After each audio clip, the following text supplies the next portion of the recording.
आ चुके हम लोग वापस से क्रिप्टो के वीकली मार्केट अपडेट पर। और आज हम लोग देखेंगे बिटकॉइन के प्राइस मूवमेंट क्या चल रहा है, फियर और ग्रीड इंडेक्स क्या है मार्केट में, और यूएस का सीपीआई जो इन्फ्लेशन डेटा है वो काफ़ी बढ़ा हुआ है, और रेट कट के काफ़ी हद तक चांसेस हमें नहीं दिख रहे। तो इन सारी चीज़ों पर आज हम लोग डिस्कशन करेंगे क्या चल रहा है मार्केट में। सबसे पहले हम बिटकॉइन के प्राइस मूवमेंट की तरफ चलते हैं। जैसा कि आपको दिख रहा होगा, बिटकॉइन का प्राइस $77,000 से लेकर $76,000 के बीच में कहीं ना कहीं ट्रेड कर रहा है। $80,000 के साथ आपका एक फॉल आया वहां से मार्केट में, और आपका एक $82,000 के आसपास हमें एक रेजिस्टेंस दिख रहा है। अगर मार्केट अगर वापस से ऊपर निकलती है तो $82,000 के आसपास से वापस से रिवर्सल दिखा सकती है। लेकिन अगर $82,000 का लेवल अगर ब्रेक होता है तो मार्केट आपको 89 से $90,000 भी जाते हुए दिख सकती है।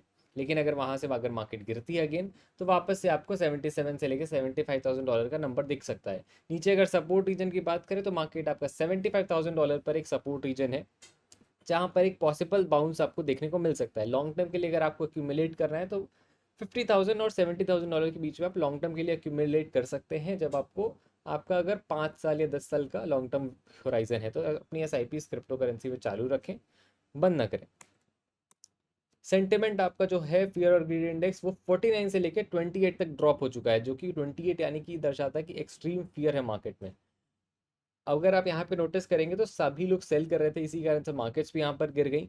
और अगर आपको यहाँ पर स्क्रीन पर दिख रहा हो तो 26 से लेके 45 नॉर्मल फियर का होता है, 46 से लेके 55 न्यूट्रल जोन होता है, और 56 से लेके 75 का जो जोन होता है वो ग्रीडी होता है, और एक्सट्रीम ग्रीडी 76 से लेके 100 वाला जोन होता है, जो कि अभी करंटली मार्केट आपका 28 पर है, यानी कि एक्सट्रीम फियर का सिचुएशन है। हिस्टोरिकली अगर आप देखेंगे तो एक्सट्रीम फियर वैसा एरिया होता है जहाँ पर स्मार्ट मनी अपना पैसा डालता है। अगर किसी बड़े इंस्टीट्यूशन को अपना पैसा डालना है तो वो तभी डालेंगे जब बाकी लोग एग्जिट कर रहे हैं। तो यहाँ पर अगर आपका लॉन्ग टर्म का व्यू है तो आप अभी भी एक्यूमुलेट कर सकते हैं धीरे धीरे।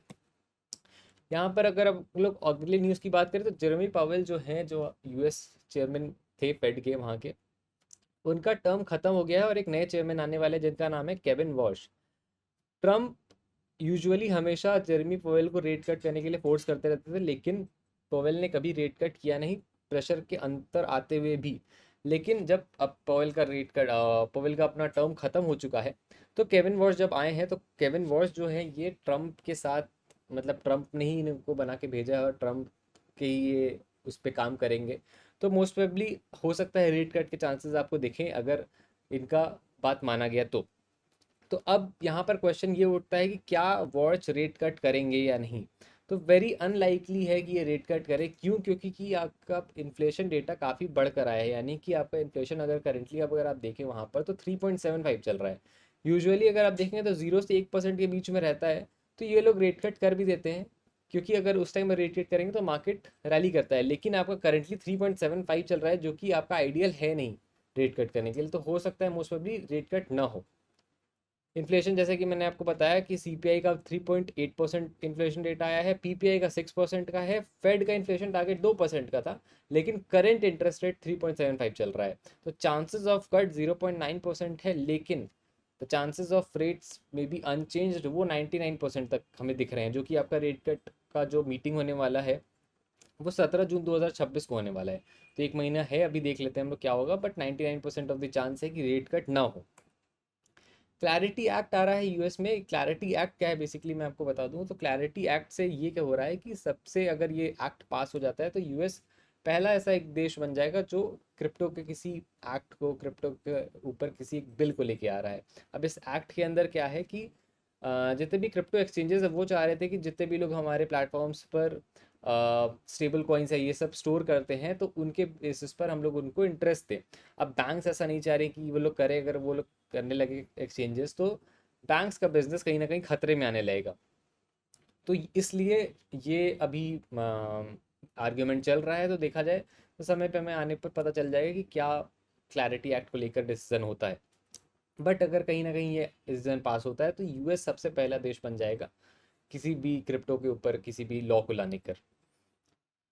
Trump again is a pro crypto गाई। क्यों? क्योंकि अगर उनका फ़ायदा हो रहा है तो वो चाहेंगे कि उनका सबसे पहले फ़ायदा हो जाए। तो अगर आप देखेंगे तो ट्रम्प का पर्सनल होल्डिंग्स भी 51 मिलियन से ज़्यादा है क्रिप्टो करेंसी के अंदर। और अगर इनको आप देखेंगे तो इनकी फैमिली बहुत सारे, ये अगर डायरेक्टली नहीं करते तो अपनी फैमिली के थ्रू बहुत सारा क्रिप्टो करेंसी में इन्वेस्ट करवाते हैं। फैमिली होल्डिंग्स काफ़ी ज़्यादा है, बिटकॉइन में डोनेशन भी काफ़ी करते हैं। और माइकल सेलर जो है माइक्रो स्ट्रैटेजी, उन्होंने भी बिटकॉइन काफ़ी खरीदना अभी शुरू कर दिया है अगेन। वो हमेशा से ही खरीदते आ रहे हैं, बट अभी भी और एक्यूमुलेट कर रहे हैं। अभी भी जब मार्केट गिर रही है तभी भी वो एक्यूमुलेट कर रहे हैं। तो अगर आप सेलर का पैटर्न देखेंगे तो ही typically announces Bitcoin buys at local all-time highs. His conviction is to accumulate consistently and never stop. He never wants to sell his Bitcoin. तो यहाँ पर काफ़ी इन दोनों में अपना चल रहा है। और अगर हम लोग आगे बात करें तो बिटकॉइन का आपको मैंने प्राइस मूवमेंट बता दिया, फिर ग्रीड इंडेक्स बता दिया, शॉर्ट टर्म मूव मैंने आपको बता दिया, इंटरेस्ट रेट्स का क्या चल रहा है सीन सब कुछ मैंने आपको बता दिया है। फेड चेयरमैन जो नए हैं आ रहे हैं उनका नाम है केविन वॉश, जो कि मैंने आपको बता दिया। क्रिप्टो बिल भी आ रहा है, क्लैरिटी एक्ट जिसका नाम है। और साथ ही साथ क्रिप्टो ट्रंप ने अपने 51 मिलियन की होल्डिंग्स के बारे में मैंने आपको बताया। और लॉन्ग टर्म के लिए अगर आपको एक्यूमुलेट करना है तो आप अभी भी एक्यूमुलेट कर सकते हैं। तो this is for the video guys, thank you for watching and I will see you in the next one. तब तक के लिए बाय बाय।